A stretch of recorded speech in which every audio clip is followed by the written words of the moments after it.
الحمد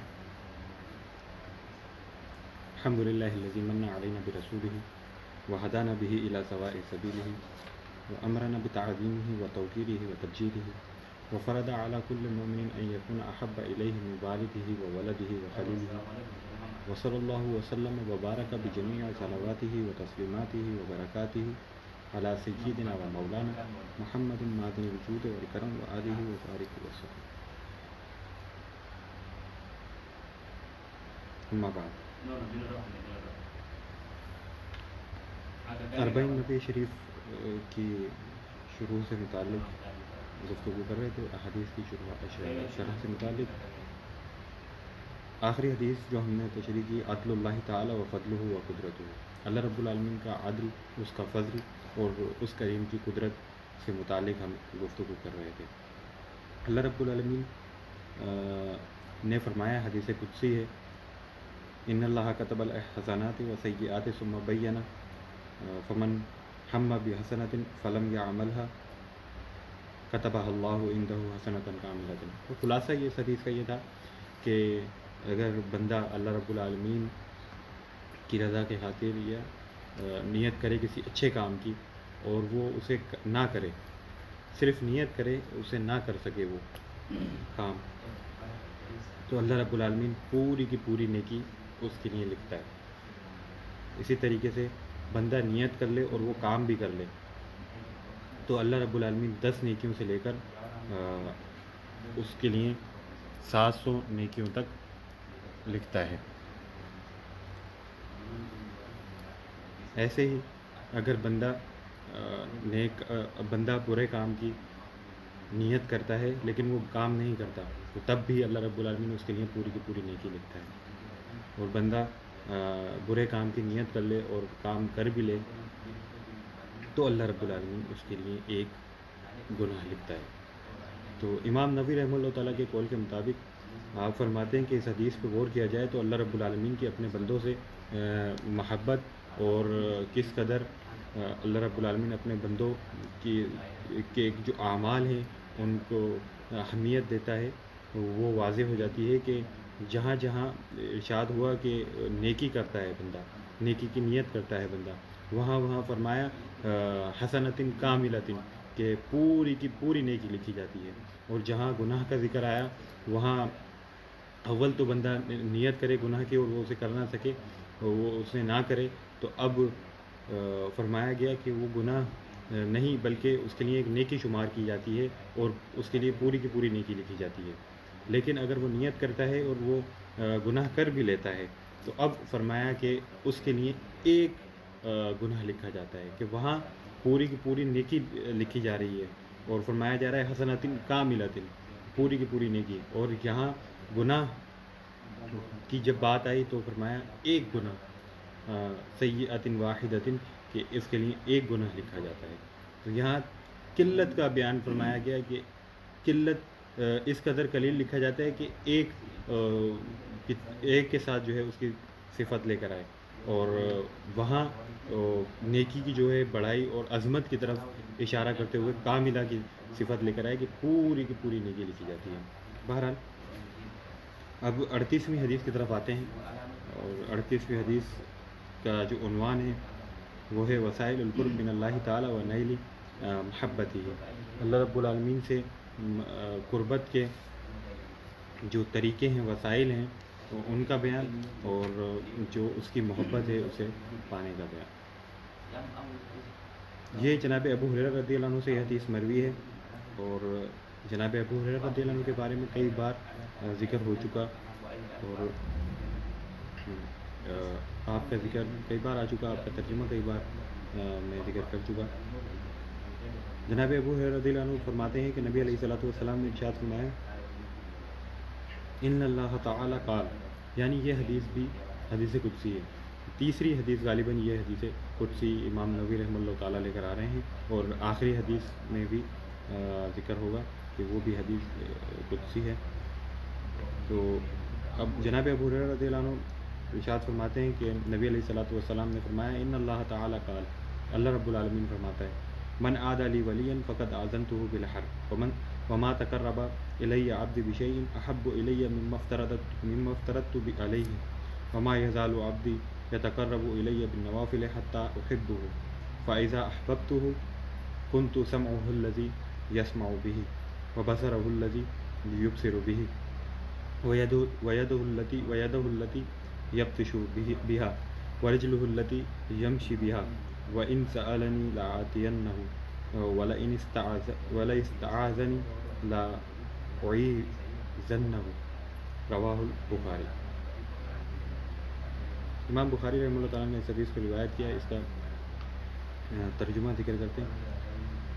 جناب ابو ہریرہ رضی اللہ عنہ سے یہ حدیث مروی ہے، وہ نبی علیہ الصلوۃ والسلام وہ فرماتے ہیں کہ نبی علیہ الصلوۃ والسلام نے فرمایا، اللہ رب العالمین فرماتا ہے کہ من عاد علی ولی فقط آذنتہ بالحرب، جس نے میرے کسی ولی سے دشمنی کی میں اس سے اعلان جنگ کرتا ہوں۔ وما تقرب الی عبدی بشیء احب الی مما افترضت علیہ، اور میرا بندہ میری قربت پانے کے لیے کوششیں کرتا ہے تو میری قربت پانے کے لیے جو مجھے سب سے زیادہ پسند ہے وہ ہے فرائض کی ادائیگی کرے، مجھے یہ سب سے زیادہ پسند ہے اور میں اپنے بندے کو اس کے ذریعے قریب کرتا ہوں۔ وما یزال عبدی یتقرب الی بالنوافل حتی احبہ، اور میرا بندہ میری قربت پانے کے لیے نوافل کی ادائیگی کرتا ہے، نوافل پڑھتا ہے، نوافل کی ادائیگی کرتا ہے، تو یہ کیا ہے، تاکہ وہ میری محبت پا سکے۔ میرا بندہ میری قربت حاصل کرنے کے لیے، میری محبت حاصل کرنے کے لیے کیا کرتا ہے، نوافل کی ادائیگی کرتا ہے، تو حتیٰ کہ اتنے نوافل پڑھتا ہے کہ میں اس سے محبت کرنے لگتا ہوں۔ فَإِذَا أَحْبَبْتُهُ كُنْتُ سَمْعَهُ الَّذِي يَسْمَعُ بِهِ، پھر جب میں اس سے محبت کرنے لگتا ہوں تو پھر کیا ہوتا ہے، پھر میں اس کی سمع یعنی اس کی قوت سماعت بن جاتا ہوں جس سے وہ سنتا ہے، میں اس کی آنکھیں بن جاتا ہوں جس سے وہ دیکھتا ہے، میں اس کا ہاتھ بن جاتا ہوں جس سے وہ پکڑتا ہے، میں اس کا پاؤں بن جاتا ہوں جس سے وہ چلتا ہے۔ وَإِن سَأَلَنِي لَأُعْطِيَنَّهُ، اور اگر وہ مجھ سے کسی چیز کا سوال کرے تو میں ضرور اسے دیتا ہوں۔ وَلَئِنِ اسْتَعَاذَنِي لَأُعِيذَنَّهُ، اور اگر وہ میری پناہ چاہے تو میں اسے اپنی پناہ میں لیتا ہوں۔ امام بخاری رحمہ اللہ تعالیٰ نے اس حدیث کو روایت کیا۔ اس حدیث کا مطلب یہ ہے، اللہ رب العالمین فرما رہا ہے من عاد علی ولی فقط آذنتہ بالحرب۔ اس حدیث کا میں ولی کا ذکر ہوا، ولی اللہ وہ شخص ہے جس کا والی و وارث اللہ رب العالمین ہو جائے، اور اللہ رب العالمین اس کو اپنی ماتحت ہر صورت میں اپنے ماتحت رکھے، اس کو اس کے نفس کے لیے نہ چھوڑے، اس کو اس کے نفس کے حوالے نہ کرے۔ مطلب یہ ہے کہ اس سے خود ہی اپنے نیک کام لے اور اس کو اس کے نفس کے حوالے نہ کرے۔ یہ ہے ولی اللہ، جیسے کہ اللہ رب العالمین فرما رہا ہے وَهُوَ يَتَوَلَّى الصَّالِحِينَ، وہ جو ہے جو نیکوکار ہیں ان کا والی ہے، ان کا متولی ہے۔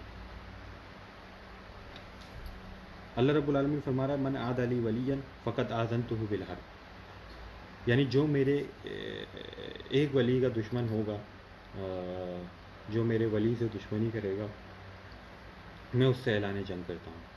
یہ اعلان جنگ والا جو اللہ رب العالمین کا یہ فرمان ہے اعلان جنگ سے متعلق، یہ بہت غضبناک فرمان ہے۔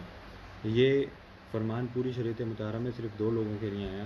پہلا یہ ہے کہ جس نے اللہ رب العالمین کے ولیوں سے کیا کی، دشمنی کی، ان سے بغض و عناد رکھا، اللہ رب العالمین ان کے لیے فرماتا ہے من عاد علی ولی فقط آذنتہ بالحرب، جس نے میرے ولیوں سے دشمنی کی تو میں کیا کرتا ہوں، میں ان سے اعلان جنگ کرتا ہوں۔ دوسرا ہے سود خور کے لیے، جو سود خور ہے اس کے لیے بھی اللہ رب العالمین نے ایسے ہی ارشاد فرمایا، اور ارشاد اس سود خور کے لیے بھی اعلان جنگ کا ارشاد فرمایا، اور فَأَذَنُوا بِحَرْبٍ مِّنَ اللَّهِ وَرَسُولِهِ اور اس طرح کے ارشاد گرامی ہوئے.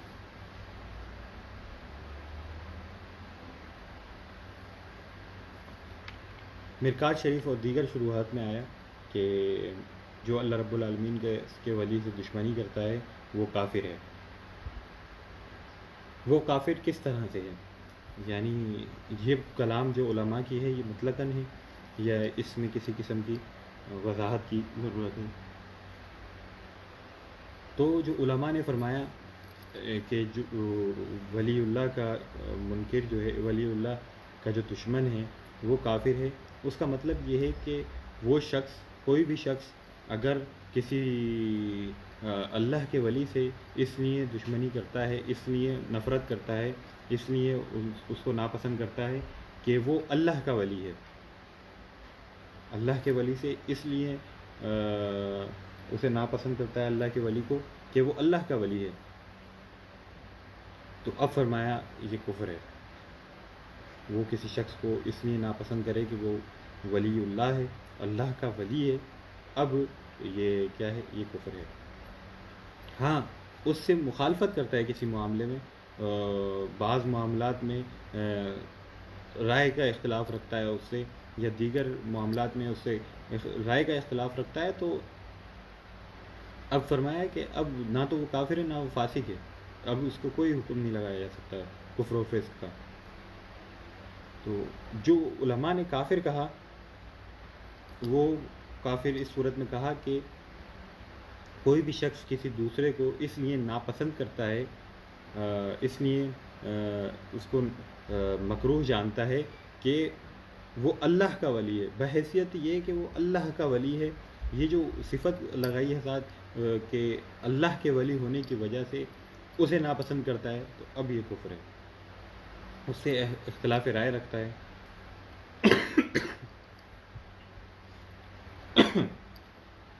تو اب اس میں کسی قسم کا کوئی حرج نہیں ہے. دیکھنے میں آتا ہے اور تاریخ کی کتابوں میں آتا ہے کہ جناب یوسف علیہ السلام کے بھائیوں نے آپ سے مخالفت کی، اور بعض صحابہ کے درمیان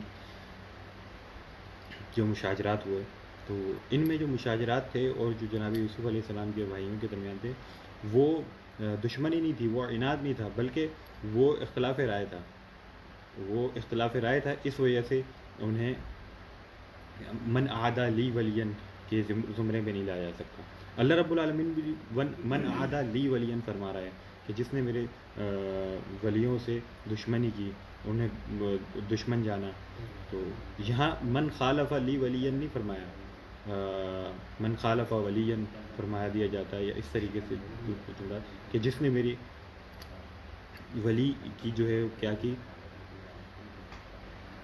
مخالفت کی، جس نے میرے ولی کی مخالفت کی. بلکہ یہاں مخالفت کے کلام نہیں فرمائی، عادہ لی ولین فرمایا کہ جس نے میرے ولی کی دشمنی کی.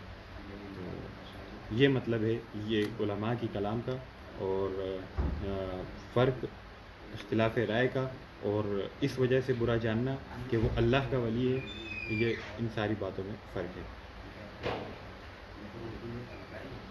پھر فرمایا وما تقرب الی عبدی بشیء احب الی مما افترضت علیہ. بندہ میری جو قرب ہے اسے پانا چاہتا ہے، تو میرے نزدیک جو سب سے محبوب طریقہ ہے میرا قرب پانے کا وہ یہ ہے کہ وہ فرض ادا کرے.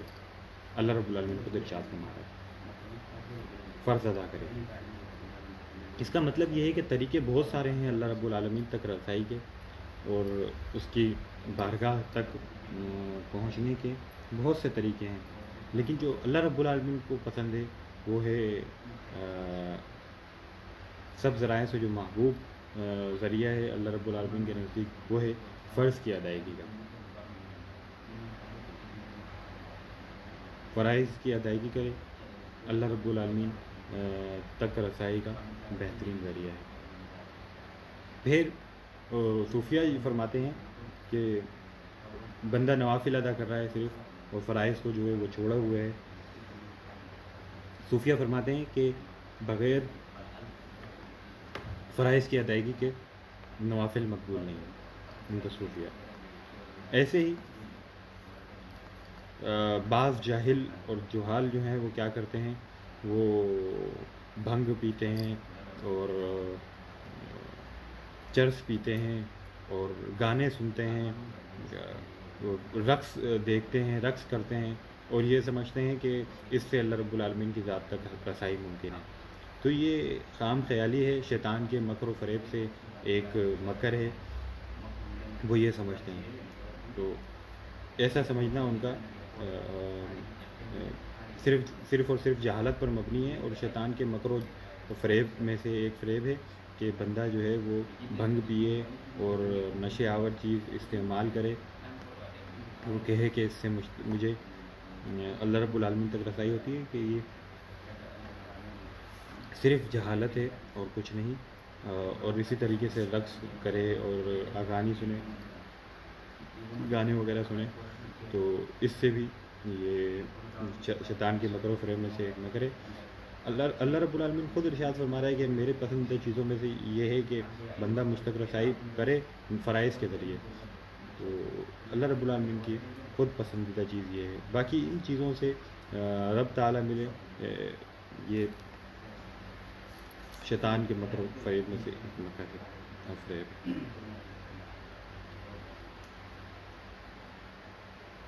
پھر فرمایا وما یزال عبدی یتقرب الی بالنوافل حتی احبہ فاذا احببتہ الی آخرہ۔ اللہ رب العالمین فرما رہا ہے کہ پھر میرا بندہ جو ہے میری محبت پانے کے لیے کیا کرتا ہے، نوافل کی ادائیگی کرتا ہے، تو اتنی نوافل کی ادائیگی کرتا ہے کہ میں اس سے محبت کرنے لگتا ہوں۔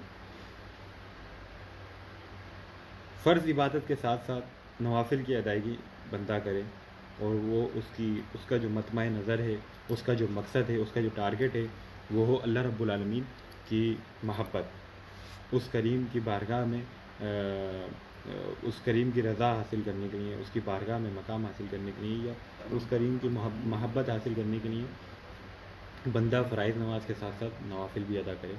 تو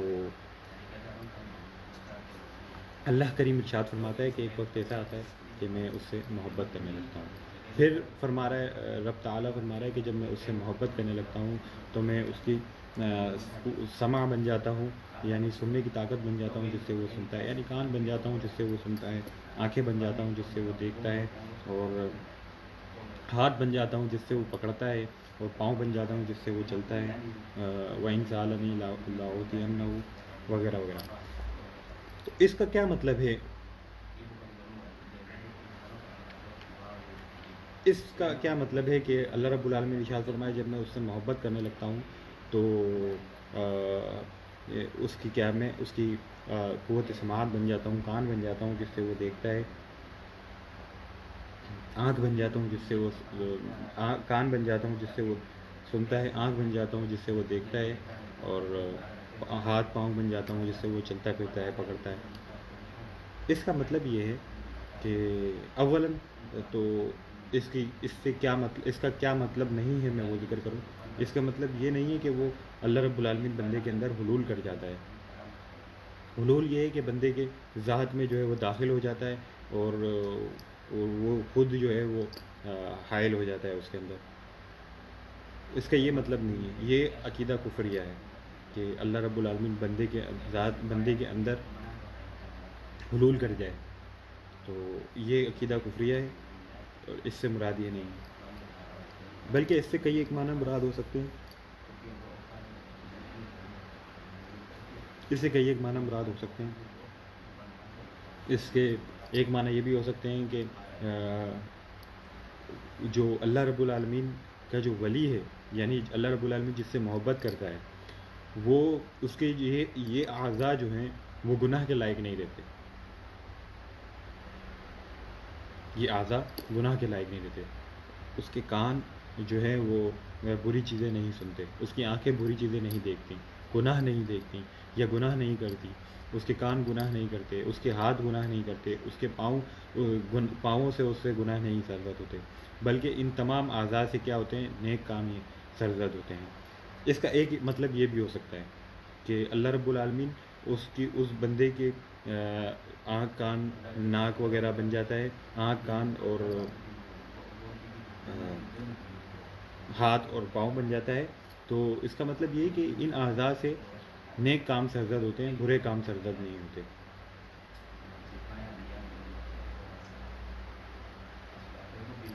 پھر بندے کے جب نیک کام اس سے سرزد ہوتے ہیں تو اس پر عبادات وغیرہ، ریاضات وغیرہ ساری چیزیں آسان ہو جاتی ہیں. تو اس کا تمام کا مطلب یہ ہوتا ہے کہ جب میں اس کے کان بن جاتا ہوں، اس کی آنکھ بن جاتا ہوں، اس کے ہاتھ بن جاتا ہوں، اس کے پاؤں بن جاتا ہوں، اب اس سے نیک کام ہوتے ہیں، اس سے برے کام نہیں سرزد ہوتے. تو اب کیا مطلب ہے کہ اس پر عبادت آسان ہو جاتی ہے اور وہ ساری عبادات کرتا ہے. تو گویا اس کا مطلب یہ ہوا کہ اس سے ساری عبادات میں کروا رہا ہوں. اس کلام کا مطلب یہ ہوا.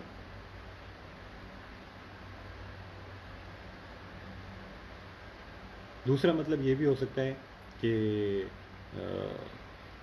اللہ رب العالمین جو ارشاد فرما رہا ہے، اس کا مطلب یہ ہے کہ دنیا کے لیے یہ اعضاء استعمال نہیں کرتا. بندہ دنیا کے لیے یہ اعضاء استعمال نہیں کرتا، صرف میرے لیے یعنی اللہ رب العالمین کے لیے کیا کرتا ہے، وہ بندہ یہ اعضاء استعمال کرتا ہے. اس کا مطلب یہ بھی ہو سکتا ہے.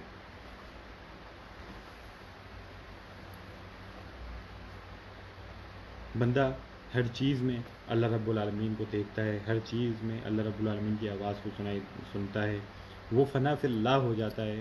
جب فنا فی اللہ ہو جاتا ہے تو خدائی طاقتیں اس کے اعضاء سے کام لیتی ہیں اور اس کے اعضاء سے کام کرتی ہیں. اس کا مطلب یہ بھی ہو سکتا ہے. یہ بھی ہو سکتا ہے کہ ان اعضاء سے وہ بندہ ایسے کام کرتا ہے کہ جو عقل سے ماورا ہوتے ہیں. وہ آنکھوں سے ایسے کام کرتا ہے جو عقل سے ماورا ہوتے ہیں. کانوں سے ایسے کام کرتا ہے جو عقل میں ہی نہیں آتے. عقل سے ماورا کا مطلب یہ ہے کہ عقل میں ہی نہیں آتے، عقل سے پرے ہوتے ہیں. وہ ہاتھوں سے ایسے کام کرتا ہے کہ جو عقل سے پرے ہوں، اور پاؤں سے ایسے کام کرتا ہے جیسے عقل سے پرے ہوں. مثال کے طور پر سینکڑوں میل مسافت کی دور پر جناب یوسف علیہ السلام موجود ہیں، مصر میں موجود ہیں، اور وہ کیا کر رہے ہیں، اپنے والد صاحب کے لیے قمیص بھیج رہے ہیں. کس کی طرف؟ جناب یعقوب علیہ السلام کی طرف. جناب یعقوب علیہ السلام مصر سے بھیجی ہوئی قمیص کیا کر رہے ہیں، کنعان میں بیٹھے ہوئے آپ اس کی خوشبو سونگھ رہے ہیں. اتنے فاصلے پر آپ کیا کر رہے ہیں، وہ اس کی خوشبو سونگھ سکتے ہیں. یہ ہے اعضاء سے خدائی طاقتیں جو ہیں وہ کام لیتی ہیں، اور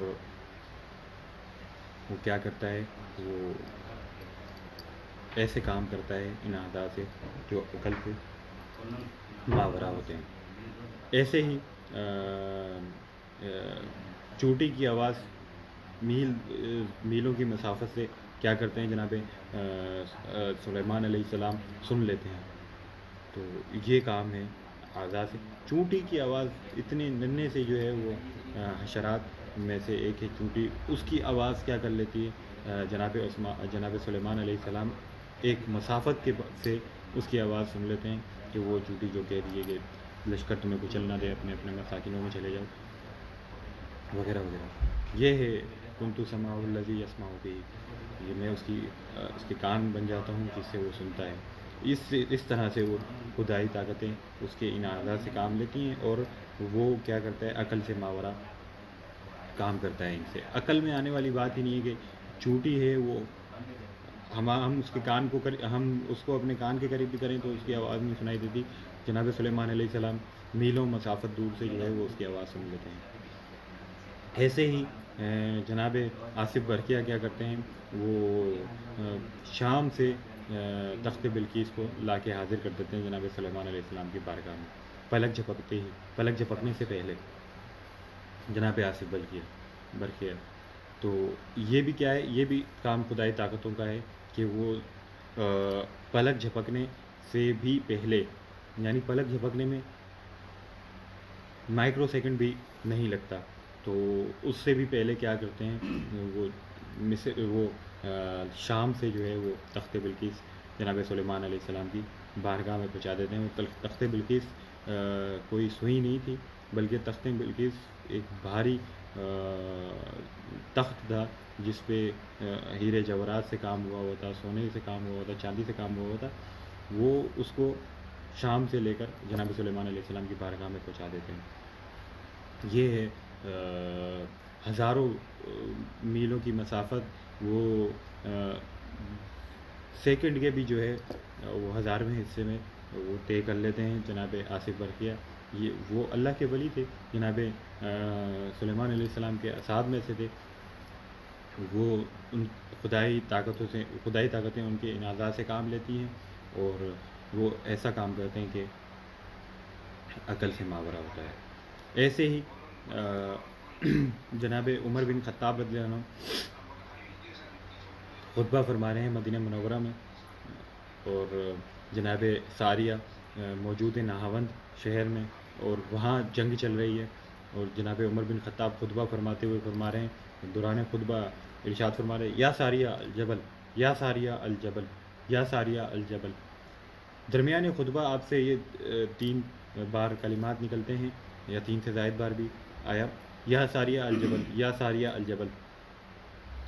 تو جناب ساریہ تمام اصحاب جو آپ کے پاس تشریف رکھے ہوئے ہیں اور آپ کا خطبہ سن رہے ہیں وہ حیران ہو جاتے ہیں. ساریہ تو گیا ہوا ہے نہاوند شہر گیا ہوا ہے لشکر کے ساتھ جنگ میں, اور عمر بن خطاب یہاں پر خطبہ دیتے ہوئے کیوں اس کا ذکر کر رہے ہیں کہ اے ساریہ پہاڑ, اے ساریہ پہاڑ کو دیکھو, اے ساریہ پہاڑ کا خیال کرو. کیوں کہا؟ پھر جب جناب ساریہ 1 ماہ بعد تشریف لائے یا چند روز بعد تشریف لائے مدینہ منورہ شریف, تو اصحاب نے پوچھا کہ کیا ماجرا ہے, سناؤ احوال سناؤ, رودات سناؤ ادھر کی. تو جناب ساریہ کہتے ہیں کہ ہم دوران جنگ پھنس گئے تھے اور لڑ رہے تھے, تو اچانک ایک آواز آئی اور کہا کہ اے ساریہ پہاڑ کا خیال کرو, اے ساریہ پہاڑ کی طرف دیکھو, اے ساریہ پہاڑ کے پیچھے جو ہیں وہ دشمن چھپے ہوئے ہیں جو تمہارے پر وار کریں گے. فرماتے ہیں کہ اگر وہ آواز نہیں آتی تو ہم ہلاک ہو جاتے, وہ لوگ ہم پر پہاڑ کے پیچھے سے حملہ کرتے جو ہمارے وہم و گمان میں بھی نہیں ہوتا, اور اس طریقے سے ہم جنگ ہار جاتے. لیکن عمر بن خطاب رضی اللہ عنہ کی دوران جنگ آواز آئی ہمیں کہ اے ساریہ پہاڑ کا خیال کرو. تو جب ہم نے پہاڑ کی طرف رخ کیا اور اس کو کھوجا اور اس کی طرف دیکھا تو دشمن جو ہے وہاں چھپے ہوئے تھے جو ہم پر وار کرنے والے تھے, تو ہم نے ان کو قتل کر دیا. جناب عمر بن خطاب کہاں اور نہاوند شہر میں جناب ساریہ کہاں, اور جناب عمر بن خطاب کرتے ہیں آواز دیتے ہیں دوران خطبہ اور ادھر آواز چلی جاتی ہے. یہ ہیں اللہ رب العالمین اپنے نیک بندوں سے کہ جو اعضاء ہیں ان سے خدائی طاقتیں اس سے کام لیتی ہیں اور وہ عقل سے ماورا کام کرتا ہے. یہ بالکل عقل سے ماورا ہے, کرامات اولیاء میں اس کا شمار ہوتا ہے, عقل سے ماورا چیز ہے. آج اس دور میں ہم دیکھیں تو موبائل وغیرہ اور دیگر جو سہولیات ہیں زندگی کی, ان کے ذریعے ہم اپنی آواز دوسرے تک سینکڑوں ہزاروں میل تک پہنچا سکتے ہیں. لیکن اس دور میں یہ اس طرح کے واقعات, اور اس دور میں بھی اس طرح کے واقعات کہ بندہ یہاں بیٹھے ہوئے چلائے اور پاکستان یا ہندوستان آواز پہنچے, یہ عقل سے ماورا بات ہے. یہ وہی کر سکتا ہے جس کے لیے اللہ رب العالمین فرما رہا ہے کنتو سمعہ الذی یسمع بہ, کنتو بصرہ الذی یبصر بہ وغیرہ. آپ علیہ الصلاۃ والسلام اپنے چشم مبارک سے دیکھتے ہوئے کیا فرما رہے ہیں, قیامت کے احوال بیان فرما رہے ہیں, اور دنیا کی جب سے دنیا بنی اور قیامت کے آنے تک کے احوال اپنی چشمان مبارکہ سے دیکھتے ہوئے فرما رہے ہیں, اور سب کو خبر کر رہے ہیں کہ یہ اس طرح سے ہوگا, یہ اس طرح سے ہوگا.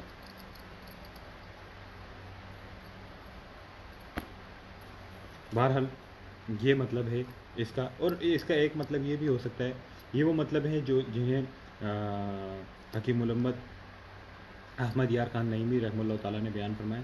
ایک مطلب اس کا یہ بھی ہو سکتا ہے کہ اللہ رب العالمین کی جو رحمت ہے اور جو اس کی صفات ہیں، بندہ اس کی صفات کا مظہر بن جاتا ہے، اور اللہ رب العالمین کی صفات اس کو ہر طرف سے گھیر لیتی ہیں۔ اب وہ جو کام کرتا ہے وہ اپنے رب کی صفت کا مظہر ہوتا ہے، اور اس سے وہی کام سرزد ہوتے ہیں جو اللہ رب العالمین اس سے چاہتا ہے، اس کی رضا کے مطابق ہی اس سے یہ کام سرزد ہوتے ہیں۔ اس کا ایک مطلب یہ بھی ہو سکتا ہے تو پھر جب بندہ اپنے رب کی صفات کا مظہر ہو جاتا ہے، اب جو یہ ارشاد فرمایا گیا کہ جب اسے دیکھا جائے تو اللہ یاد آ جائے، اللہ والے تو وہ ہیں، مومن وہ ہے جب اسے دیکھا جائے تو اللہ یاد آ جائے۔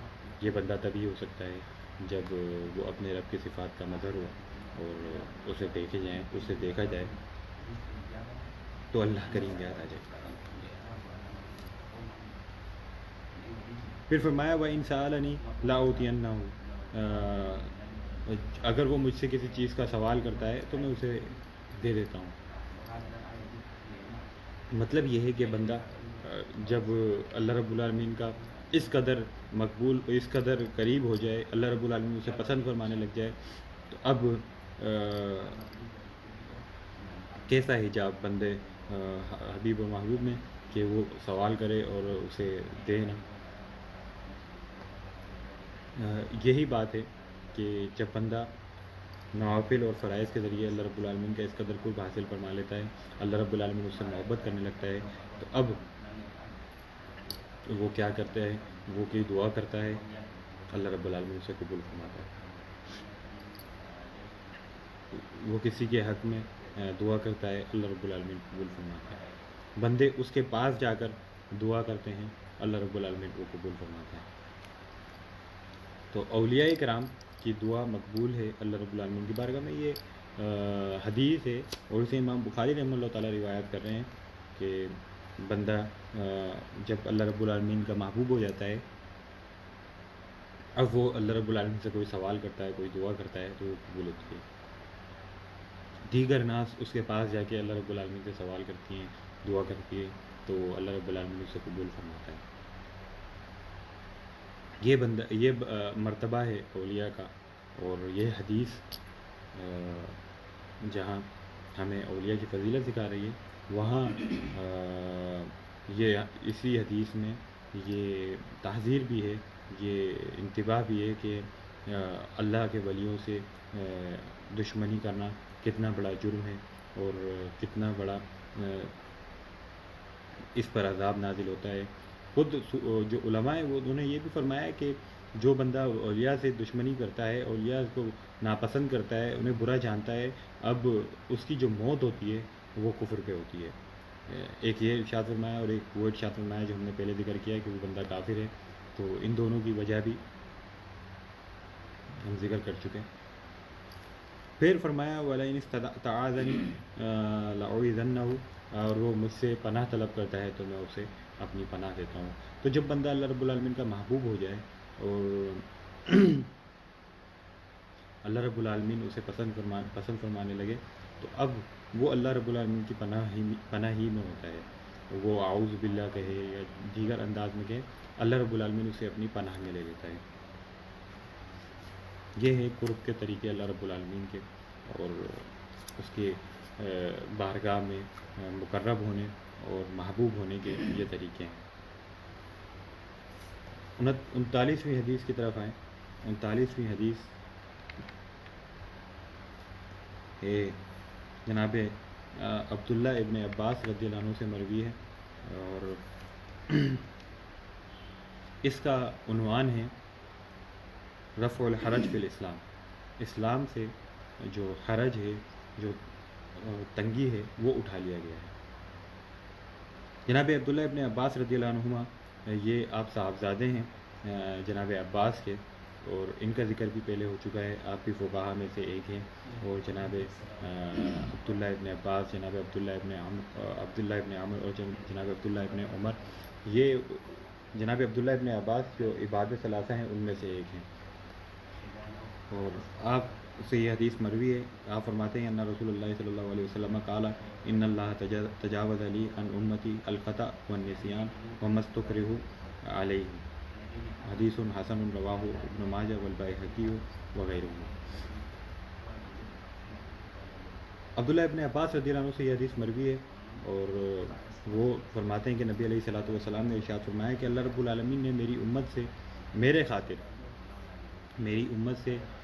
خاطر بھول چوک کو درگزر فرما دیا ہے۔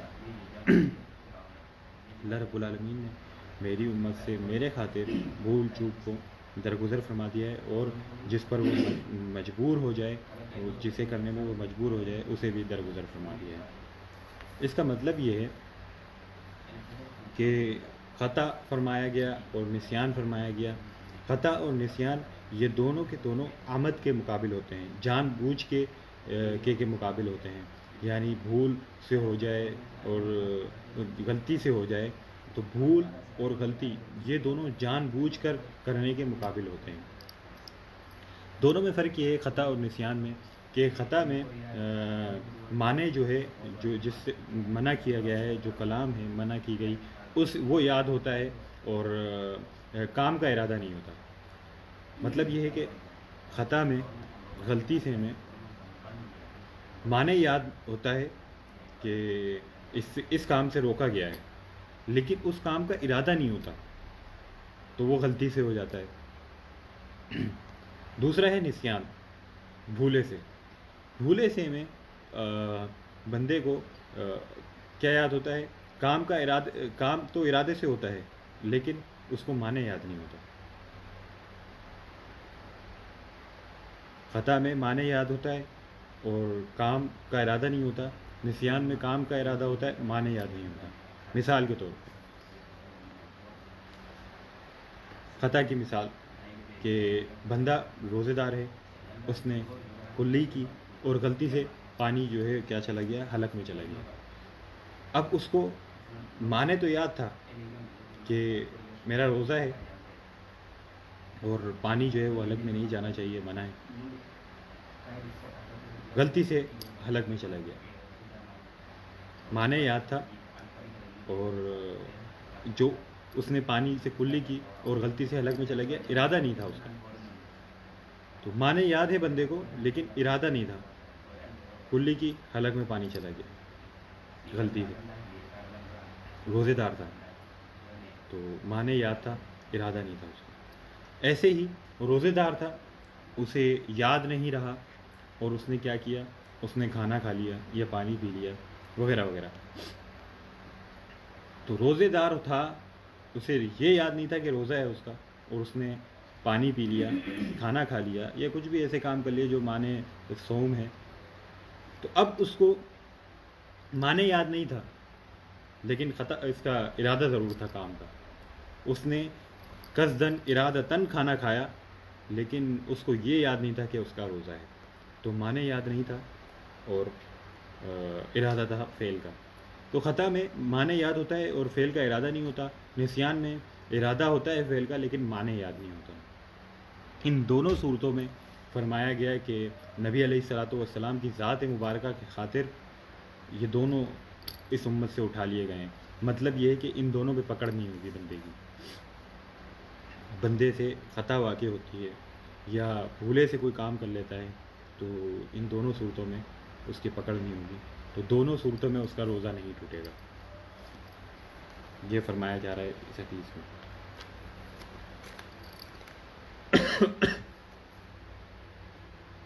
اور یہ بلا شک اللہ رب العالمین کا کرم ہے، اس کا فضل ہے اس امت پر کہ اس سے خطا کو بھی اٹھا لیا گیا ہے، اس سے نسیان کو بھی اٹھا لیا گیا ہے، اس سے استقراہ کو بھی اٹھا لیا گیا ہے۔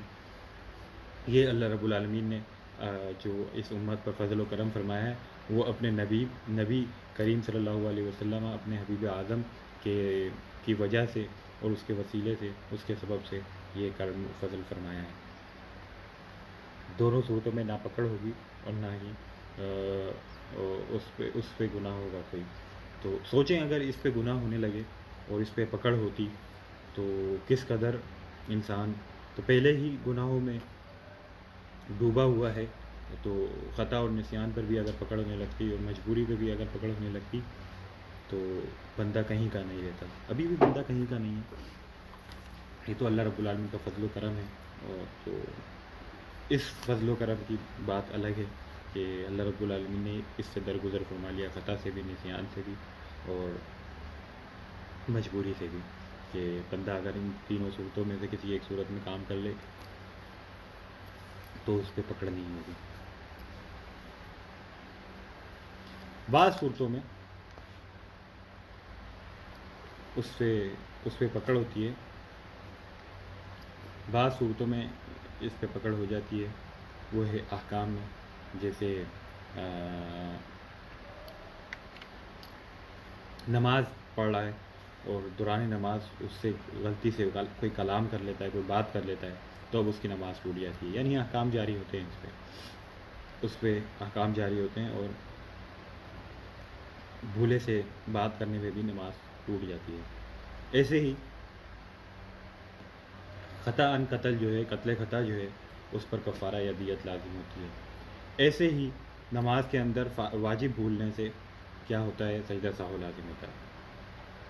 تو ان چند صورتوں میں خطا اور نسیان پر احکام صادر ہو رہے ہیں۔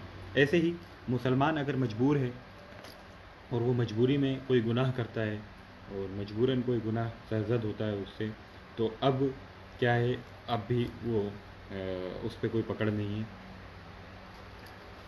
اور وہ درگزر ہے۔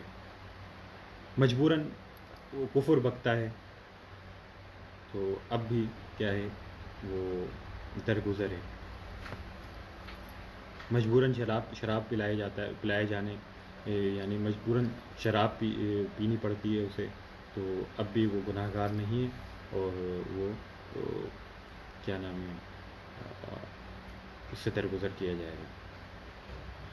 تو اب یہاں پر دو چیزیں ہیں، یہ جو فرمایا جا رہا ہے کہ اس پر کوئی گناہ نہیں، اس سے درگزر ہے، یہ وہ، تو یہاں عصیان کی نفی کی جا رہی ہے، گناہ گار ہونے کی نفی کی جا رہی ہے، لیکن احکام کی نفی نہیں کی جا رہی۔ تو یہاں احکام کی نفی نہیں ہوگی۔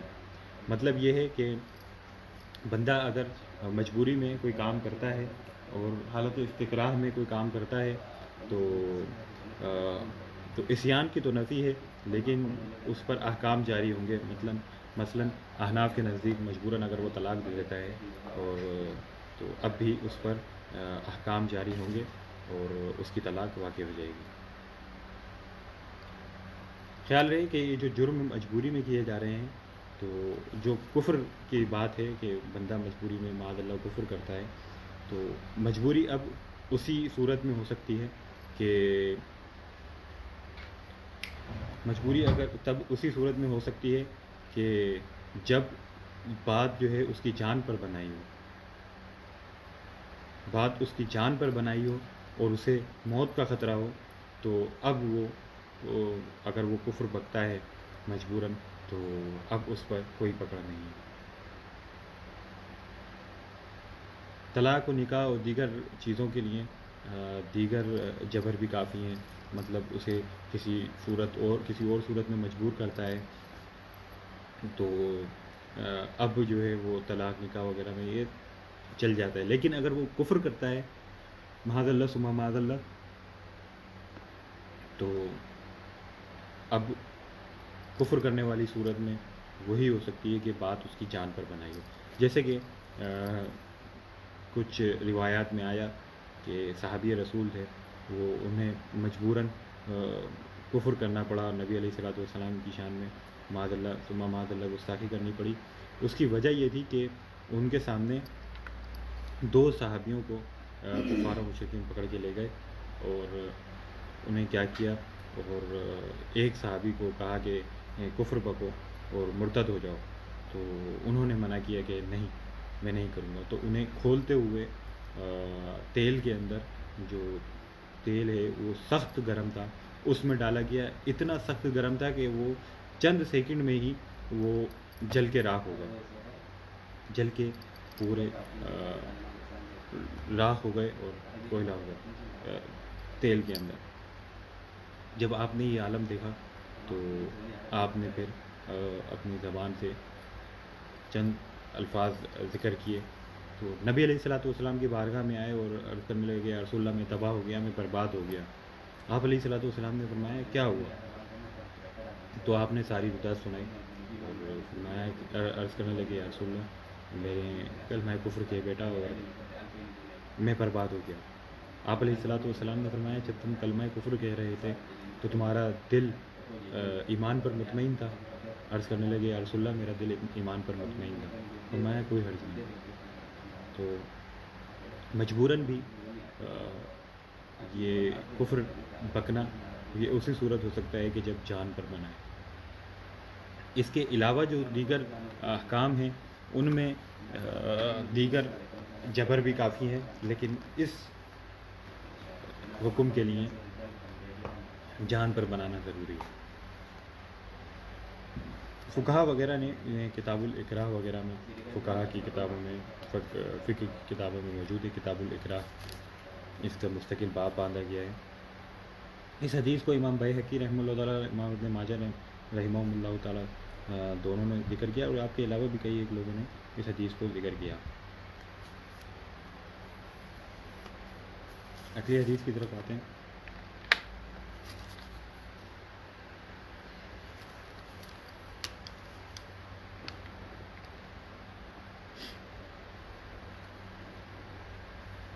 چالیسویں حدیث ہے،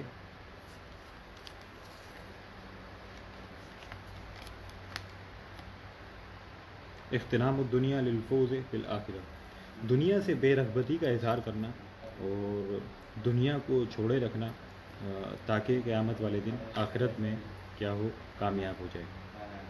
جناب ابن عمر رضی اللہ عنہما سے یہ حدیث مروی ہے، یہ صاحبزادے ہیں جناب عمر بن خطاب خلیفہ دوم کے، آپ کا نام عبداللہ ابن عمر ہے، آپ کا ترجمہ بھی کئی بار ذکر ہو چکا۔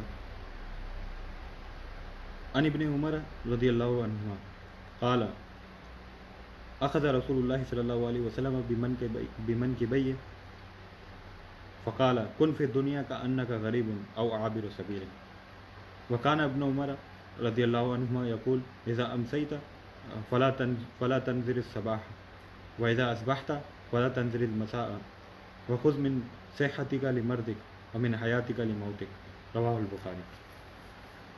جناب عبداللہ ابن عمر رضی اللہ عنہ سے یہ حدیث مروی ہے، آپ فرماتے ہیں کہ ایک روز نبی علیہ الصلوۃ والسلام نے مجھے میرے کندھے سے پکڑا اور فرمانے لگے کہ کن فی الدنیا کأنک غریب او عابر سبیل، میرا کندھا پکڑ کے فرمانے لگے کہ دنیا میں یوں رہو کہ گویا کہ تم مسافر ہو یا راستہ ناپنے والے ہو، یہ نبی علیہ الصلوۃ والسلام نے ارشاد فرمایا۔ وکان ابن عمر رضی اللہ عنہ یقول، جناب عبداللہ ابن عمر یہ فرمایا کرتے تھے کہ جب تو شام کو پالے تو صبح کا انتظار نہ کر، جب تو صبح کر لے یعنی صبح پالے تو اب شام کا انتظار نہ کر۔ ایسے ہی آپ فرمایا کرتے وخذ من صحتک لمرضک، اور اپنی جو صحت ہے اس سے اپنے مرض کا کچھ حصہ لے، اور ومن حیاتک لموتک، اور اپنی حیات سے اپنی موت کا کچھ حصہ لے۔ تو اس حدیث کا معنی یہ ہے، اس کا مفہوم یہ ہے کہ جو تم ہو، نبی علیہ الصلوۃ والسلام ارشاد فرمانے کن فی الدنیا کأنک غریب او عابر سبیل، تو اس کا مطلب یہ ہے کہ تم دنیا میں اس انداز میں رہو جس طرح مسافر رہتا ہے سفر کے دوران، کہ مسافر کی جو نظر ہے، جو اس کا مطمع نظر ہے، اس کا ٹارگیٹ ہے، اس کا جو ہدف ہے وہ منزل ہوا کرتا ہے۔ راستے کی خوبیاں، راستے کی اچھائیوں کی طرف اس کا دل مائل نہیں ہوتا، کیونکہ اسے پتہ ہوتا ہے کہ میں نے یہاں رہنا نہیں ہے۔ راستہ کتنا ہی خوبصورت ہو، کتنا ہی دلکش ہو، پھر بھی بندہ جو ہے مسافر وہ اس کی طرف مائل نہیں ہوتا، بلکہ اس کا ہدف، اس کا مطمع نظر، اس کا ٹارگیٹ وہ منزل ہوا کرتی ہے۔ آپ علیہ الصلوۃ والسلام نے فرمایا کہ اس دنیا میں رہنا ہے تو اس طرح رہو جس طرح مسافر راستے کے اندر رہتا ہے، کہ وہ اس کی طرف مائل نہیں ہوتا، تم اس کی طرف مائل نہیں۔ یا عابر سبیل یعنی راستہ ناپنے والا، اس سے مراد بھی یہی ہے کہ جو دنیا ہے اس کو ترک کرے رکھو اور اسی طرف مائل اس طرح سے نہ ہو جس طرح سے تم نے رہنا ہی یہاں ہے اور تم نے کہیں نہیں جانا۔ تو یہ ذہن میں رکھو بات کہ تو آخرت تمہارا مطمع نظر ہونی چاہیے، اور آخرت تمہارا ہدف ہونا چاہیے، تمہارا ٹارگیٹ ہونا چاہیے۔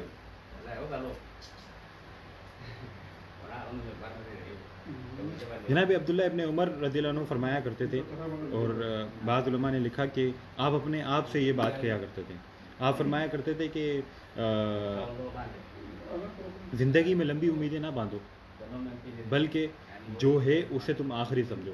مطلب تم نے شام دیکھ لی ہے، تمہیں شام ہو گئی ہے اور تم نے دیکھ لیا سورج غروب ہو گیا ہے، تو سمجھ لو کہ یہ تمہاری آخری شام ہے، اب پتہ نہیں تمہاری صبح ہوگی یا نہیں ہوگی۔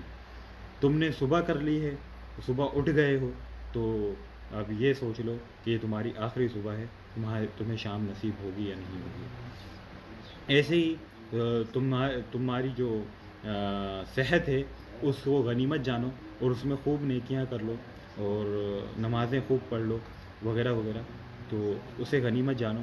مرض کا انتظار نہ کرو، اور ایسے ہی تم اپنی حیات میں سارے کام کر لو، موت کی بات تو کچھ نہیں ہونا۔ آپ یہ فرمایا کرتے تھے کہ جو تم نماز پڑھ رہے ہو، اسے ہر نماز کو آخری نماز سمجھ کے پڑھو۔ تم نے ظہر پڑھنی ہے تو یہ سمجھ لو کہ تمہیں اب آخری عصر جو ہے تمہیں نصیب نہیں ہونی، تو اب ظہر کو اس انداز میں پڑھو کہ تمہاری آخری نماز ہے۔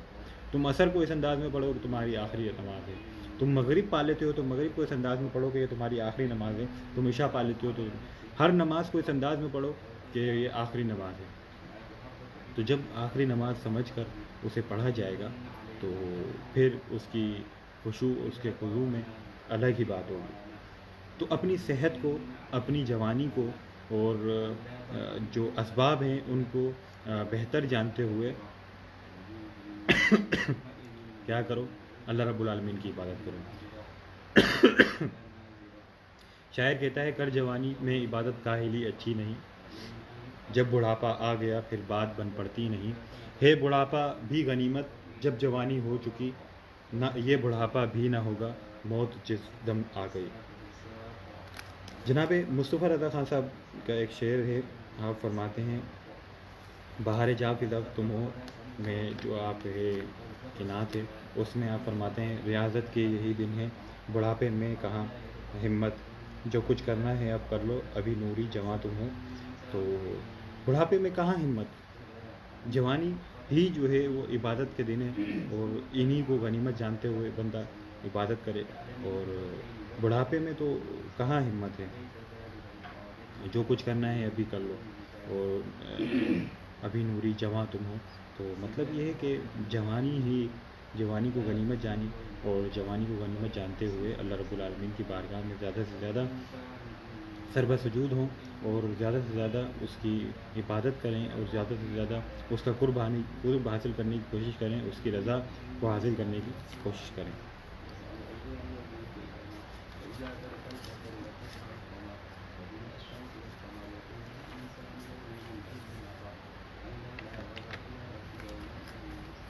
اگلی حدیث ہے اتباع شرع اللہ تعالی عماد الاسلام۔ یہ 41ویں حدیث ہے، اور اس کا جو عنوان ہے وہ ہے اللہ رب العالمین کی شرع کی اتباع، اور جو اتباع ہے کیا ہے، یہ دین کا، ایمان کا ستون ہے اور استوانہ ہے۔ یہ حدیث جناب ابو محمد عبداللہ ابن عمر بن عاص رضی اللہ عنہما سے مروی ہے۔ آپ فرماتے ہیں قال رسول اللہ صلی اللہ علیہ وسلم لا یؤمن احدکم حتی یکون ہواہ تبعا لما جئت بہ، حدیث حسن رویناہ فی کتاب الحجۃ باسناد صحیح۔ جناب ابو محمد عبداللہ بن عمرو بن عاص، یہ جناب عمرو بن عاص کے صاحبزادے ہیں، اور آپ مصر میں ہی رہے، یہیں قاہرہ میں آپ رہے، اور جناب عمرو بن عاص کی جو مدار مبارک ہے وہ ہے مقدم کے قبرستان میں ہی، اور بندے کو کئی بار حاضری کی سعادت ملی ہے۔ جناب عامر جوہنی صحابی رسول ہیں، ان کے مزار کے ساتھ ہی انہی کی جو مسجد ہے اسی کے اندر آپ کی قبر ہے، اور آپ کی قبر بہت سے جو زائرین ہیں وہاں جاتے ہیں ان کو آپ کی قبر نہیں مل پاتی. اس کی وجہ یہ ہے کہ آپ کی قبر مختفی ہے اور مخفی ہے. جو آپ کی قبر ہے وہ مسجد کے دروازے سے داخل ہوتے ہی، دروازہ ابھی کھلا ہوا ہی ہے اور آپ داخل ہو رہے ہیں، ابھی ایک قدم اندر رکھا ہے تو سیدھے ہاتھ پہ دیکھیں تو آپ کی قبر اس انداز میں بنی ہوئی ہے کہ جو آدھی قبر ہے وہ دیوار اس کے اوپر آئی ہوئی ہے، آدھی قبر دیوار کے اس طرف ہے، آدھی قبر دیوار کے دوسری جانب ہے. یعنی آدھی قبر مسجد کے اندر ہے اور آدھی قبر مسجد کے احاطے سے باہر ہے. پھر جناب عامر جوہنی کی قبر ہے، قبر مبارک ہے، اور مقدم کے شہر میں، قاہرہ میں مقدم کے قبرستان میں آپ کی قبر ہے. اور امام شافعی رحمہ اللہ تعالیٰ کے جو مزار مبارک ہے اس سے آگے جاتے ہیں تو راستے میں سیدھے ہاتھ پر جناب ابن حجر عسقلانی رحمہ اللہ تعالیٰ کا مزار ہے. پھر وہاں سے آگے جائیں تو تھوڑا سا آگے جانے پر سیدھے ہاتھ پر جناب رابعہ ادویہ اور محمد بن حنفیہ اور دیگر کئی ایک اصحاب کا مزار ہے. اور پھر تھوڑا سا آگے جا کے مسجد آتی ہے، مسجد عامر جوہنی، اس میں آپ کی یہ قبر موجود ہے. آپ کی قبر مخفی ہے اور دیکھنے میں پتہ نہیں چلتا کہ یہ قبر ہے یا کیا ہے. تو اس وجہ سے میں نے تھوڑی سی تفصیل ذکر کی آپ کی قبر کے متعلق. آپ کے صاحبزادے سے یہ حدیث مروی ہے، وہ فرماتے ہیں کہ لا یؤمن احدکم حتی یکون ہواہ تبعا لما جئت بہ. بندہ اس وقت تک مومن نہیں ہو سکتا جب تک کہ وہ اپنی خواہشات کو میرے لائے ہوئے کتابیں نہ کر لے. نبی علیہ الصلوۃ والسلام ارشاد فرما رہے ہیں بندہ مومن تب ہی ہوگا جب اپنی خواہشات کو میں جو کچھ لایا ہوں اس کے تابع کر لے. اس کا مطلب یہ ہے کہ میں احکام شرع لایا ہوں، اللہ رب العالمین کی جانب سے احکام دین لایا ہوں، تو اب مومن وہی ہے جو اپنی خواہشات کو ان احکام کے تابع کر لے، اپنی خواہشات کو ان تمام امور کے تابع کر لے، اپنی خواہشات کو قرآن و سنت کے تابع کر لے اور ان کے احکام کے تابع کر لے. یہ ہی کیا ہے ایمان، اصل ایمان ہے. یہ حدیث اپنی اصل پر موجود ہے اور اس میں کسی قسم کی توجیہ کی ضرورت نہیں ہے، کسی قسم کی تعویل کی ضرورت نہیں ہے. کیونکہ مومن وہی شخص ہے جو کیا کرے، اپنی خواہشات کو، اپنے سارے معاملات کو وہ دین اسلام کے تابع کرے اور اس پر عمل کرے جو اللہ اور اللہ کے رسول نے حکم دیا، اس سے بچے جس سے بچنے کا حکم اللہ کے رسول نے دیا. یہی ہے مومن اور یہی ہے اصل ایمان. یہ حدیث اپنی اصل پہ موجود ہے، اس میں کسی قسم کی تعویل اور توجیہ کی ضرورت نہیں. اگلی حدیث کی طرف آتے ہیں اور یہ 42ویں اور آخری حدیث ہے 40 نبوی شریف کی، 42ویں اور آخری حدیث. جناب انس رضی اللہ عنہ سے یہ حدیث مروی ہے. ان انس رضی اللہ عنہ قال سمعت رسول اللہ صلی اللہ علیہ وسلم یقول قال اللہ تعالی یا ابن آدم انک ما دعوتنی ورجوتنی غفرت لك على ما كانت منك ولا ابالي. یا ابن آدم لو بلغت ذنوبك عنان السماء ثم استغفرتني غفرت لك. یا ابن آدم انك لو اتيتني بقراب الارض خطايا ثم لقيتني لا تشرك بي شيئا لأتيتك بقرابها مغفرة. جناب انس بن مالک سے حدیث مروی ہے اور وہ فرماتے ہیں نبی علیہ الصلوۃ والسلام نے ارشاد فرمایا، وہ فرماتے ہیں کہ میں نے نبی علیہ الصلوۃ والسلام کو ارشاد فرماتے ہوئے سنا. آپ علیہ الصلوۃ والسلام ارشاد فرماتے ہیں قال اللہ تعالی. یہ حدیث بھی کیا ہے، یہ حدیث بھی حدیث قدسی ہے. تو یہ چوتھی حدیث ہے غالباً 40 نبوی شریف میں حدیث قدسی. قال اللہ تعالی، اللہ رب العالمین ارشاد فرماتا ہے یا ابن آدم اے ابن آدم، اے اولاد آدم، انکا ما دعوتنی و رجوتنی غفرت لکا علی ما کان منک ولا ابالی۔ اے ابن آدم، تو مجھ سے دعا مانگے اور مجھ سے آس لگائے تو میں تجھے تیرے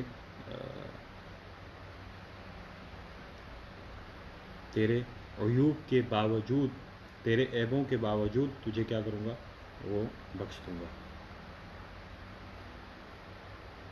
پھر فرمایا یبن آدم لو بلغت ذنوبک عنان السماء ثم استغفرتنی غفرت لک۔ اے ابن آدم، اے اولاد آدم، لو، اگر تیرے گناہ وہ آسمان کے کنارے تک بڑھ جائیں، اتنے ہو جائیں کہ وہ آسمان کے کنارے تک پہنچ جائیں، پھر تو مجھ سے مغفرت طلب کرے، تو مجھ سے بخشش طلب کرے، غفرت لک، میں تجھے بخش دوں گا۔ پھر فرمایا یبن آدم انک لو اتیتنی بقراب الارض خطایا ثم لقیتنی لا تشرک بی شیئا لاتیتک بقرابها مغفرۃ۔ اے اولاد آدم، اے آدم کے بیٹے، انک لو اتیتنی، تو اگر میرے پاس آئے، زمین بھر خطائیں لے کر، گناہ لے کر میرے پاس آئے، ثم لقیتنی، پھر تم مجھ سے ملے، لا تشرک بی شیئا، اور اس حال میں کہ تو میرے ساتھ کسی کو شریک نہ ٹھہراتا ہو، لاتیتک بقرابها مغفرۃ، تو میں تیرے پاس آؤں گا زمین بھر مغفرت لے کر۔ اس حدیث کو امام ترمذی رحمہ اللہ تعالیٰ نے روایت کیا اور حدیث حسن صحیح ہے۔ اس کا جو مطلب ہے وہ ہے اللہ رب العالمین کی اپنے بندوں سے محبت، نبی علیہ الصلوۃ والسلام کی اس امت سے محبت، کہ اللہ رب العالمین ارشاد فرما رہا ہے کہ اے اولاد آدم، تو مجھ سے دعا کرے، مجھ سے آس لگائے مغفرت کی، تو جو کچھ تیرے اندر ہے نا، میں اس کے باوجود، یعنی تیرے گناہوں کے باوجود، تیری خطاؤں کے باوجود، میں کیا کروں گا، میں تجھے بخش دوں گا۔ فرمایا اے ابن آدم، اے اولاد آدم، تیرے گناہ اتنے بڑھ جائیں کہ وہ آسمان کے کناروں تک پہنچ جائیں، پھر تو میری بارگاہ میں آئے اور مجھ سے مغفرت طلب کرے تو میں تجھے بخش دوں گا۔ اے ابن آدم، اے آدم کے بیٹے، اے اولاد آدم، تو میرے پاس آئے اور تیرے گناہ اس قدر ہوں کہ زمین پوری تیرے گناہوں سے بھر جائے، پھر تو میرے پاس آئے اور مغفرت طلب کرے، میں کیا کروں گا، اور تو نے میرے ساتھ کسی کو شریک نہ ٹھہرایا ہو، یعنی شرک نہ کیا ہو، تو میں کیا کروں گا، میں تیرے پاس آؤں گا زمین بھر مغفرت لے کر۔ یہ اللہ کریم نے ارشاد فرمایا۔ اس کا مطلب یہ ہے کہ اللہ رب العالمین یہاں ارشاد فرما رہا ہے علی ما فیک، علی ما کان فیک، کہ جو کچھ تیرے اندر ہے اس، تو علماء فرماتے ہیں کہ یہ جو فرمایا علی ما کان فیک، میں تیرے کو بخشوں گا، غفرت لک علی ما کان فیک، کہ میں تجھے بخشوں گا جو کچھ تیرے اندر ہے۔ علماء فرماتے ہیں یہاں جو علی ما کے معنی ہیں وہ ہیں باوجود اس کے کہ جو کچھ تیرے اندر ہیں، جو گناہ ہیں، تیرے کیسے بھی گناہ ہیں، تو میں کیا کروں گا، میں وہ بخش دوں گا۔ صوفیہ فرماتے ہیں کہ یہاں علی ما کے معنی ہیں مطابق کے، یعنی تیرے جیسے گناہ ہیں ان کے مطابق میں تجھے بخشوں گا۔ تیرے چھوٹے گناہ ہیں تو بخشش چھوٹی ہوگی، تیرے بڑے گناہ ہیں تو بخشش بڑی ہوگی، تیرے لاکھوں گناہ ہیں تو بخششیں بھی لاکھوں ہوں گی، تیری کروڑوں گناہ ہیں تو بخششیں بھی ان کے مطابق ہی کروڑوں ہوں گی۔ تو علماء کہتے ہیں کہ اعلیٰ ما کا جو معنی ہے وہ ہے باوجود، اور صوفیہ کہتے ہیں اعلیٰ ما کے معنی ہے مطابق۔ مطلب یہ ہے دونوں کا کہ فرق صرف اتنا ہے کہ وہ کہہ رہے ہیں کہ اعلیٰ ما باوجود، یعنی جیسے بھی گناہ ہیں میں انہیں بخشوں گا، صوفیہ کہہ رہے ہیں کہ وہ جو بخشش ہے وہ ان کے گناہوں کے مطابق ہوگی، اور اعلیٰ ما کے معنی مطابق کے ہیں کہ گناہ بڑھے تو بخشش اس کے مطابق بڑھی، گناہ چھوٹے بخشش اس کے مطابق چھوٹی۔ علماء فرما رہے ہیں کہ گناہ بڑے ہوں چھوٹے ہوں، کس قسم کے بھی ہوں، شرک نہ ہو، کفر نہ ہو، تو کیا ہوگا؟ اللہ رب العالمین ان کو بخش دے گا۔ اعلیٰ حضرت رحمہ اللہ تعالیٰ فرماتے ہیں گناہ رضا کا حساب کیا، وہ اگرچہ لاکھوں سے ہیں سوا، مگر اے کریم تیرے عفو کا نہ حساب ہے نہ شمار ہے۔ اعلیٰ حضرت رحمہ اللہ تعالیٰ فرماتے ہیں، یہاں فرمایا عنان، تو عنان یہ عین کے فتح کے ساتھ جس طرح سے میں پڑھ رہا ہوں عنان ہو تو اس کے مطلب ہوتا ہے بادل۔ بادل مطلب یہ ہوگا کہ تیرے گناہ بادلوں کے جتنے بھی ہوں، ایک مطلب یہ بھی مراد لیا جا سکتا ہے، لغت کا فرق ہے بس۔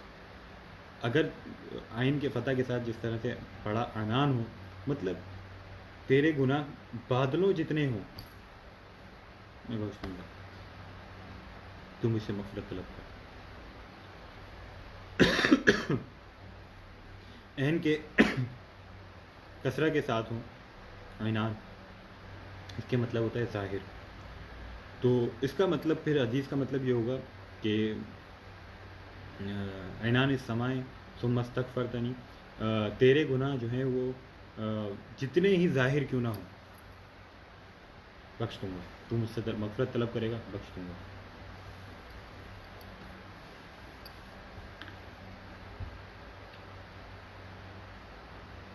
بعض نسخوں میں، مشکات شریف کے بعض نسخوں میں عین سے پہلے الف حمزہ بھی ہے، اعنان۔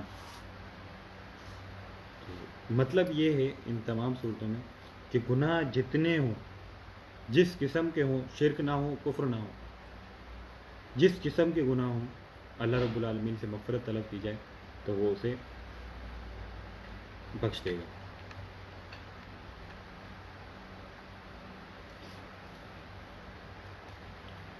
جو قراب ہے یعنی کرابیہ، تو اس کا مطلب یہ ہے کہ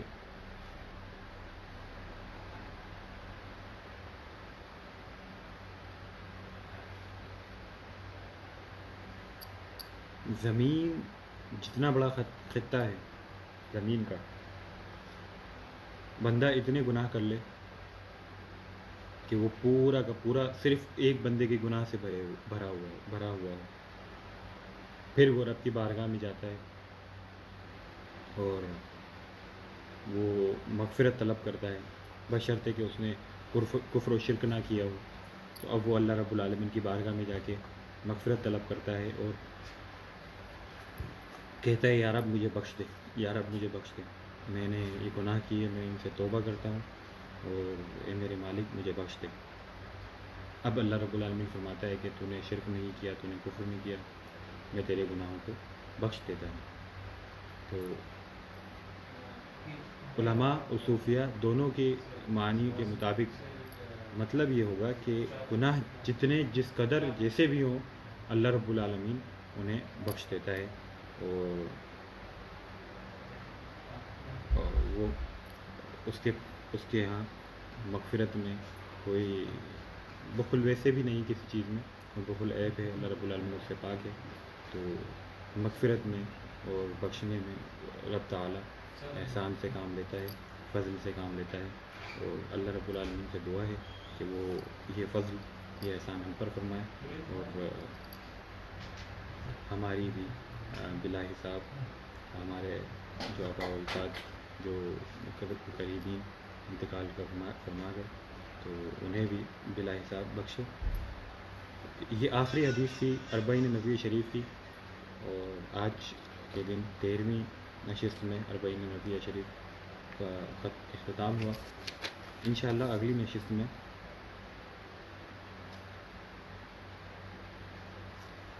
انشاءاللہ بالعزت اگلی نشست میں پوری اربعین نبوی شریف کی تلاوت کریں، اور ایک ہی مجلس میں پوری اربعین کی قرأت کریں گے، اور مختصر سا ترجمہ، مختصر سی تشریح ایک نشست میں پوری انشاءاللہ اللہ رب العالمین سے دعا ہے کہ وہ کریم ہمارا یہ کہنا سننا سب قبول فرمائے، وما علینا الا البلاغ۔